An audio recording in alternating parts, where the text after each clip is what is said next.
Oi pessoal, bom dia, boa tarde, boa noite a todos que me escutam. Eu tenho uns assuntos muito importantes para falar com vocês e eu vou falar mesmo estando com dengue. É como eu já tive dengue 2 vezes lá nos primórdios. A dengue dessa vez me pegou, não tive febre, mas eu estou, assim como se diz, fruto da luta com, não sei se vocês se lembram desse lutador de boxe, com Mike Tyson, 10 ringues até ser nocauteado por ele, com o corpo todo quebrado. Mas é assim, eu vou passar para vocês num bate-papo.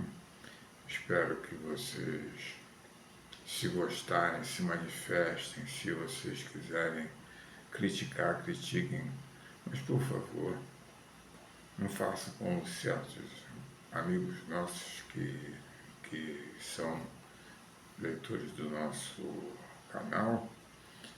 Evitem usar palavras chulas, porque primeiramente eu não considero meu trabalho chulo. Muito pelo contrário, a minha intenção é, na idade que eu atingi e no tempo que me tem dia, já que sou aposentado e não posso fazer nada,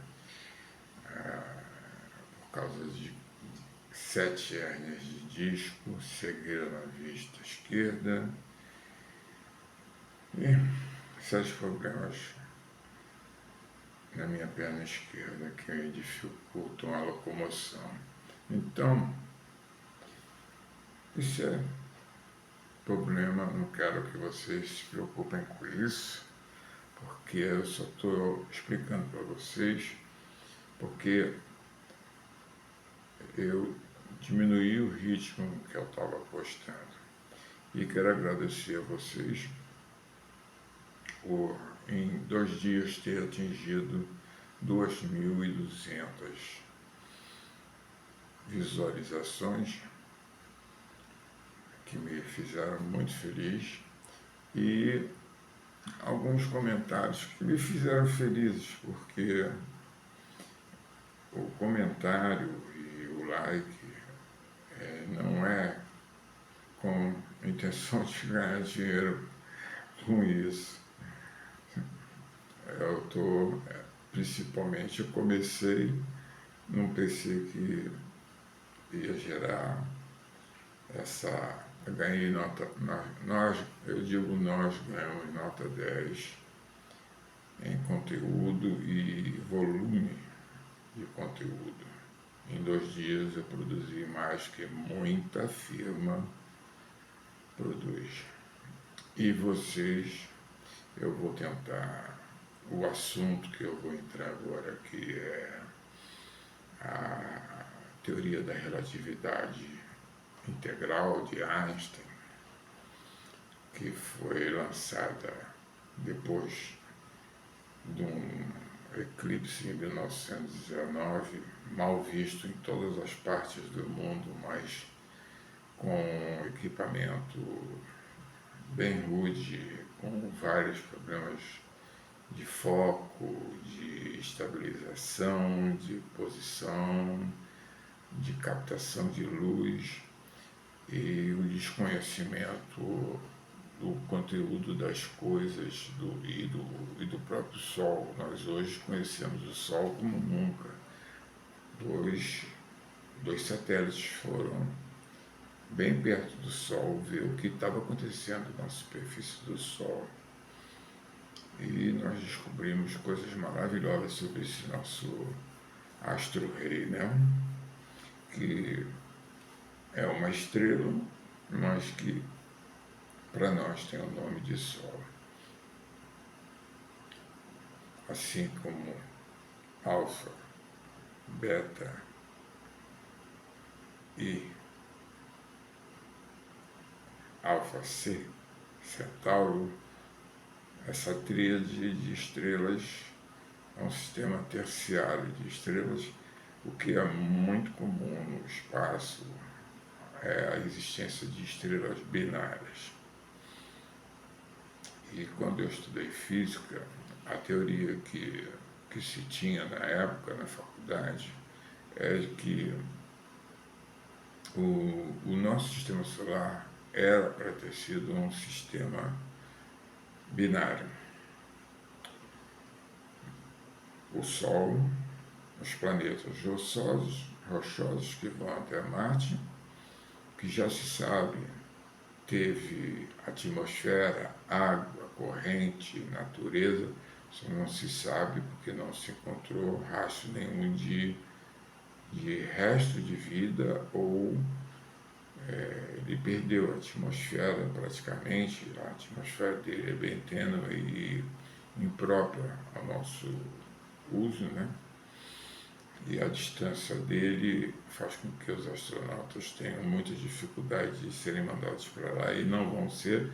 Marte vai ser explorado durante muito tempo por sondas, entendeu? Assim como a Lua.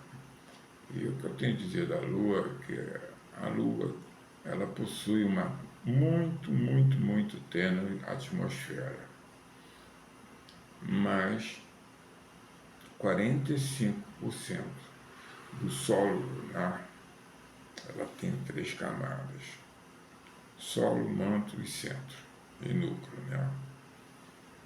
E é composta de magnésio, neon, ferro e principalmente 45% de oxigênio. Eu tenho a dizer que o oxigênio, assim como eu falo, né?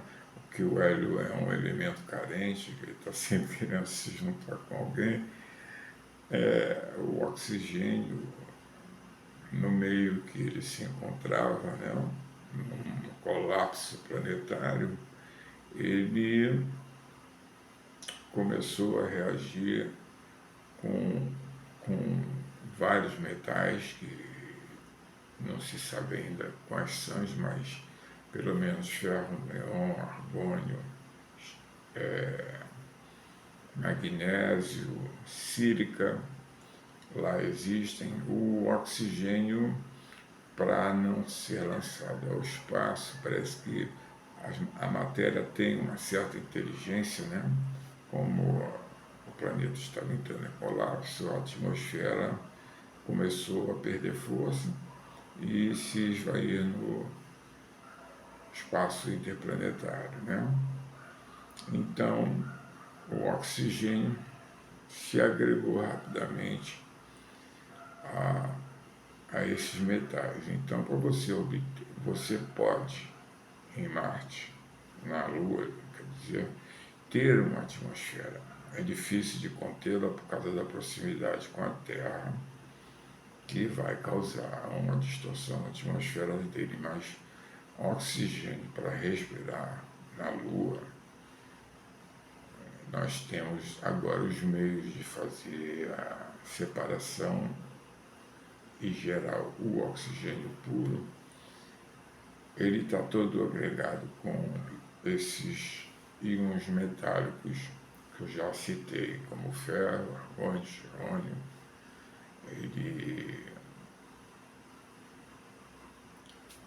é 45% da superfície da Lua, de terra, quer dizer, é praticamente uma atmosfera completa aqui da Terra.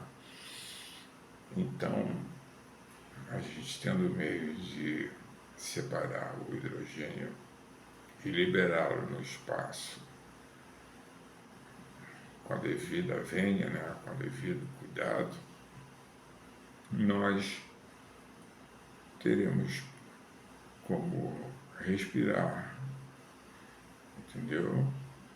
E as nossas roupas terão que ter sim proteções, mas não serão tão pesadas porque não teremos que levar oxigênio aqui da Terra para os astronautas poderem respirar e facilitará como uma base de assentamento, conserto, construção de elementos. Nós tiraremos esse encargo da Terra e passaremos para a Lua e podemos criar elementos, satélites de prospecção movidos à energia nuclear, o que já acontece com as Voyagers, que estão há 45 anos e já estão saindo do sistema solar e descobrindo coisas que nós não sabíamos, que a massa, que nós temos uma aura em torno do sistema solar e que ela não é fina como se pensava, ela é bem espessa. Bem, isso é bom, que nos protege, né? E nos mantém coesos. A natureza não faz nada por acaso. Então, eu quero dizer a vocês, eu vou ler sobre essa teoria da relatividade geral de Einstein. Ela foi elaborada numa época em que o mundo estava entrando na primeira parte da Grande Guerra Mundial, né? E isso 14 a 18, e os eclipses que tiveram em 14 e 15, que foram na Rússia, os alemães que foram lá, foram antes de começar a Grande Guerra, e estavam lá numa boa montando os telescópios quando chegou o exército russo, capturou os alemães, porque tinham declarado guerra à Rússia, destruíram todo o maquinário que foi feito nos Estados Unidos e só manteve, e sob custódia, o americano que estava no grupo, que depois foi deportado para os Estados Unidos. Bom, ainda bem, né? Porque logo em 17 os Estados Unidos entrou na guerra, né? Isso vai ser um assunto que eu vou ter que debater depois com vocês, porque é muito relevante e faz parte do que nós somos hoje. Então, a gente tem que mostrar a história, reconstruir o que realmente aconteceu, que hoje sabemos, então, para podermos entender, né, o que eu falo em nossos programas. Então, vocês me desculpem, mas eu vou ter que ler, porque eu consegui isso hoje, e como eu estou dormi o dia todo sem conseguir me mexer, e tinha separado, são muito mais itens, mas eu tinha separado 16 e nem eu sei direito, porque eu escrevi e li, mas cheio de remédios como eu estou, eu pifei e apaguei. Então, se me permitem, eu lerei aqui rapidamente as coisas que não foram levadas em conta, e não são poucas, na apreciação do desvio da luz, né, pelo dito Sol, que era a teoria da relatividade, em que antes de tudo, você nem se sabe até hoje o que é a luz. Einstein e outros físicos dizem que a luz é fótons ou ondas de fótons. Aí nós vemos nos nossos mares, nós vemos que as ondas são compostas de matéria. E eles dizem que, uns dizem que são só fótons, que enganosamente se comportam como ondas, mas no espectro da luz, nós só temos acesso a um pequeno pedacinho aqui com 7 cores, que somadas ficam brancas, e que tiradas tornam-se o negro, né? Todo o resto é de ondas eletromagnéticas de alta potência, e de baixa potência. As de alta potência são que tem de polo azul, violeta, saindo nós temos o ultravioleta, que é cancerígeno, e íons de matéria, como é que eu vou dizer para você? Matéria iônica que nem se sabe direito o que são, mas as gamas, entendeu? E na parte vermelha nós temos o infravermelho, o rádio, as ondas de rádio, entendeu? Que são tão fracas que elas não conseguem sair direito da atmosfera. Então, quando o rádio foi descoberto e foi feito o meio de transmissão através dele, eu escutei a Copa do Mundo de 58 de uma maneira inusitada e engraçada, porque parece até piada de gago narrando um jogo, né? Porque quando ele vai dizer que Pelé tinha driblado alguém lá, ele já estava dizendo que era gol e a gente ficava sem saber o que tinha acontecido com o drible do Pelé, porque ele gaguejava tanto e o Pelé jogava rápido.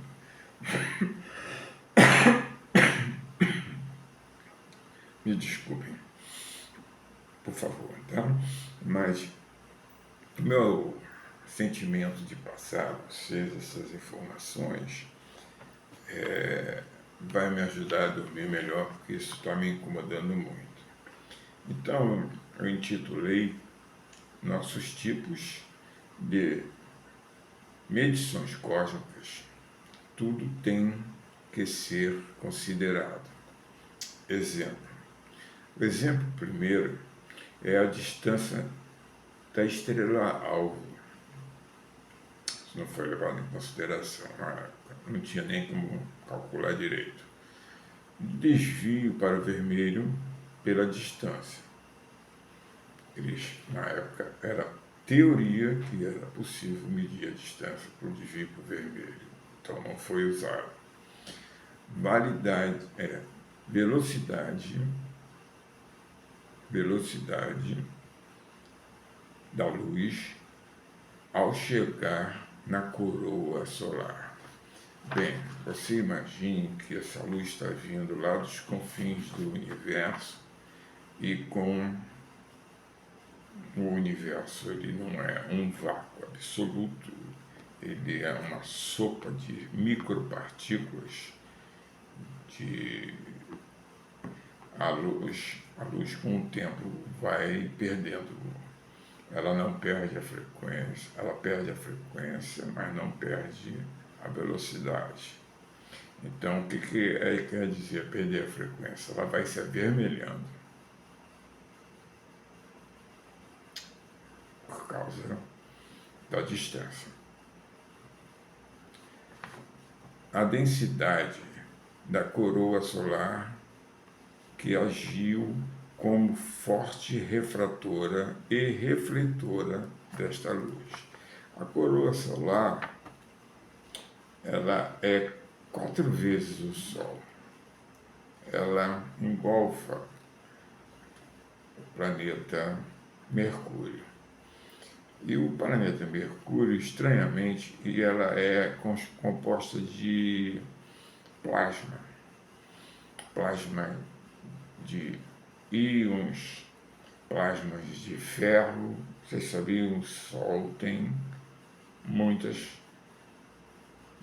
partículas, iônicas, é claro, que na temperatura de 1.200.000.000 de graus não vai se ter ferro sólido, né? Só plasmático. Então, a coroa solar é uma imensidão de plasma, e o plasma é, nesse caso, pela área que ele ocupa e a quantidade de matéria que ele possui, ele se torna, então, uma substância translúcida. Então, a luz consegue passar por esse plasma e vir em direção à Terra. Mas no meio do caminho desse eclipse, não foi levado em consideração a presença da Lua.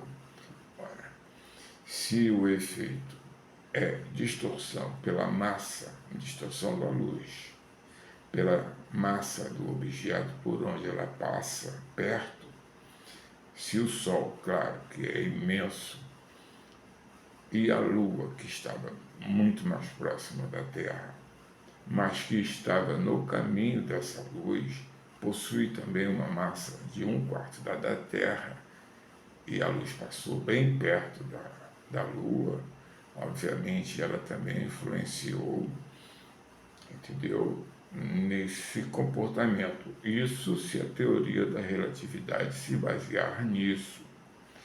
E a massa da Terra também não foi levada em consideração. A luz se aproximou da Terra e adentrou a atmosfera da Terra, que é densa e que causa também um efeito de refração. Então, hoje tem sido, tanto que o Einstein não ganhou um Nobel por essa dita comprovação da teoria geral da relatividade do espaço-tempo, não foi à toa. Os cientistas que compõem a mesa de estudo não concluíram que ele tenha provado alguma coisa. Mas a guerra tinha recém-acabado e Einstein foi ativo politicamente durante a guerra, porque ele foi contra a guerra. Então, os cientistas todos da Alemanha, a maioria apoiou a guerra, o início da guerra da Alemanha com a França e a Inglaterra e a Rússia.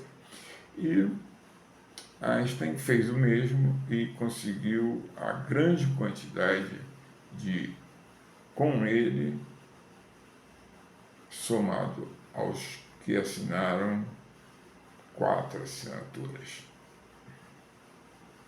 Então isso botou Einstein numa depressão profunda, somada à incapacidade dele provar, pelo menos descobrir uma teoria, uma equação que provasse o que ele estava alegando.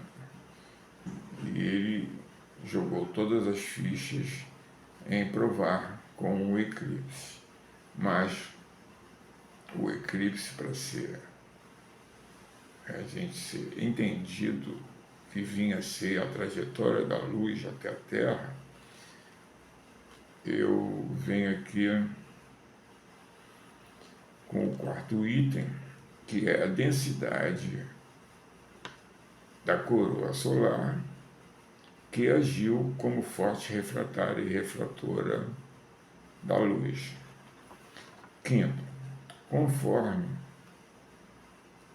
o que eu disse no item 4, isto já desaceleraria a luz e a estrela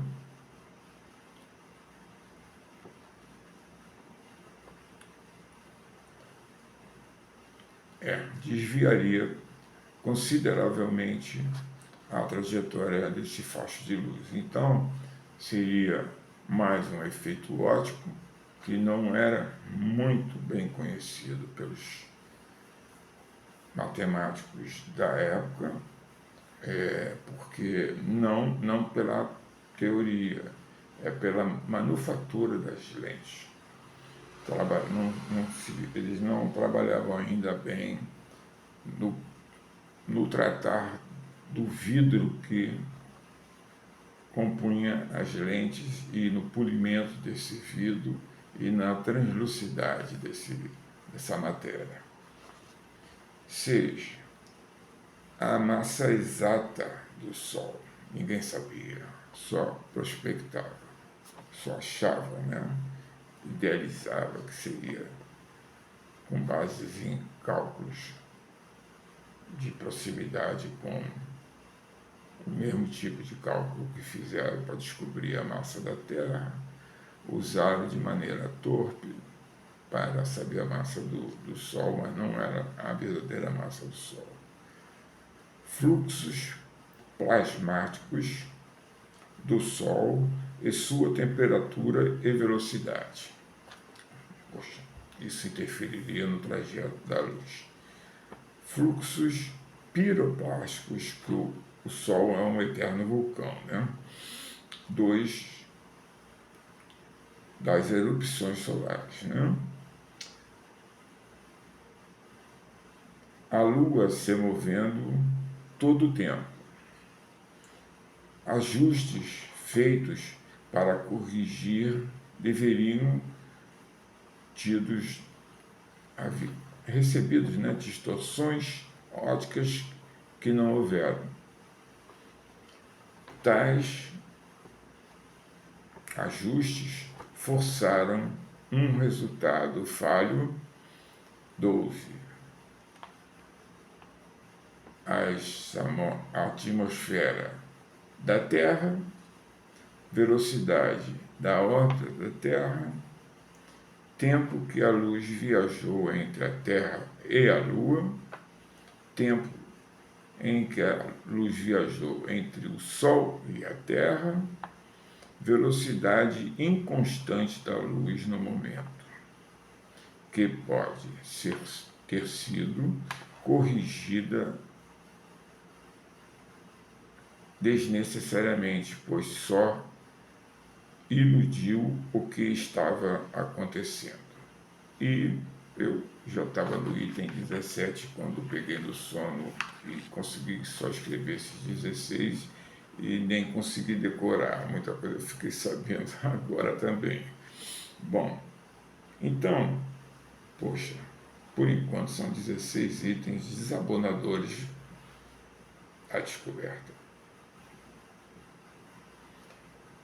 O que aconteceu foi que o evento foi mais midiástico, quer dizer, fruto da mídia, porque Einstein estava nos Estados Unidos e viajou todos os Estados Unidos, ganhou uma fortuna em palestras, ele não dava aula, ele não escrevia equações, ele só palestrava. E muitos físicos ali estavam, e pretensos físicos, futuros físicos, alunos ainda, ali estavam a escutá-lo. E foi assim houve uma certa falta de entrosamento. E aí todo mundo fechou com ele. Talvez porque alguns já tivessem pensado num desses 16 itens e já descoberto que a luz passando pela coroa solar, que é uma massa plasmática mais translúcida, senão essa luz não chegaria, nem com eclipse ela chegaria aqui na Terra. A deflação é um efeito óptico com telescópios arcaicos, a desconsideração de que a Lua estava andando, então estava empurrando o espaço-tempo, que a Terra estava girando, o que estava também mexendo com o espaço-tempo, causando ondas no espaço-tempo, onde essa luz passou e teve que enfrentar todo esse turbilhinho para chegar na lente do telescópio. E com isso eles fizeram cálculos toscos e Einstein, com a equação que ele desenvolveu, que foi endossada por um grande matemático da época da Europa, um alemão também, ele fez uma equação que praticamente era a mesma equação de Einstein, mas ele usou os mesmos conhecimentos que Einstein usou. Então, minha gente, o assunto é muito vasto e eu quero que vocês conheçam a verdade, conheçam o efeito, e então eu vou me ater, e principalmente por causa do meu estado de saúde, a não prosseguir daqui em diante. Nós vamos, em pedaços, contar toda essa história, porque não é pouca coisa, é muita coisa. Então, eu não vou conseguir fazer uma boa apresentação para vocês, e a apresentação levará horas e ninguém vai ver, né? Então, vocês aguardem que a segunda parte está por vir. E assim, eu me despeço, agradeço a audiência, agradeço, parabenizo vocês por estarem envolvidos num site de pico. Veio assim, ó, um desenho assim, ó. E o meu site foi agraciado pelo Google com a minha permissão para usar os efeitos que o Google possui no meu site, mas eu, sinceramente,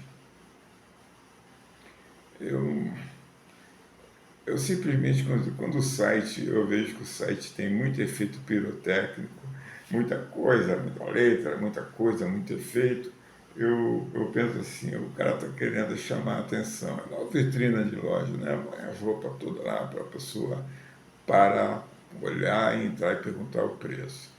Então é mais ou menos isso que esses sites fazem. Eu gosto muito de estar olho no olho, fazia meus shorts, tentando ser o mais divertido possível, né? Já que o assunto. E sempre sobre o que eu falei, satirizando a mim mesmo em certas situações e satirizando o que eu estou, sobre o que eu estou fazendo a explicação. Não tem intenção nenhuma de palavrão, sai porque sai mesmo, e pode sair porque meu conteúdo não é para criança. E tem alguns comentários negativos que eu já respondi, de amigos que simplesmente não entenderam o short, porque não leram, não viram, só viram shorts. Que tem uma turma que só gosta de ver shorts, porque é coisa rápida, né? 1 minuto, ri um pouquinho, vai para outro, ri um pouquinho, mas o conteúdo do canal fica preterido. E o meu canal, o nosso canal, não é meu canal, o nosso canal, foi tido pelo Google como um canal de conteúdo. Conteúdo.